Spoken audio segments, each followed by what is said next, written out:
একটি ত্রিভুজ দেওয়া আছে, বলা আছে এবি, বিসি এবং এসি, এই তিনটি বাহু পরস্পর সমান অর্থাৎ 4 সেন্টিমিটার হয়, তাহলে এই অংশটির ক্ষেত্রফল নির্ণয় করুন। প্রথমে দেখো, যেহেতু এর তিনটি বাহুই সমান, এ বি, বিসি, সিএ তিনটি বাহুই সমান, অতএব এটি একটি সমবাহু ত্রিভুজ। সমবাহু ত্রিভুজ, এটি একটি সমবাহু ত্রিভুজ। দেখো, যেহেতু এর তিনটি বাহুই সমান, অতএব এটি একটি সমবাহু ত্রিভুজ। আর সমবাহু ত্রিভুজের ক্ষেত্রফল আমি জানি কি, আমরা জানি সমবাহু ত্রিভুজের ক্ষেত্রফল সমান √3/4 স্কয়ার। এর মানে হচ্ছে একটি বাহু।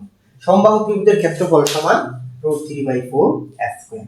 অতএব আমরা লিখতে পারি √3/4 ইনটু এর জায়গায় কত 4, অর্থাৎ 4 স্কয়ার। তো আমরা লিখতে পারি √3/4 ইনটু 16, 4 দ্বারা 16, অতএব লিখতে পারি 4√3।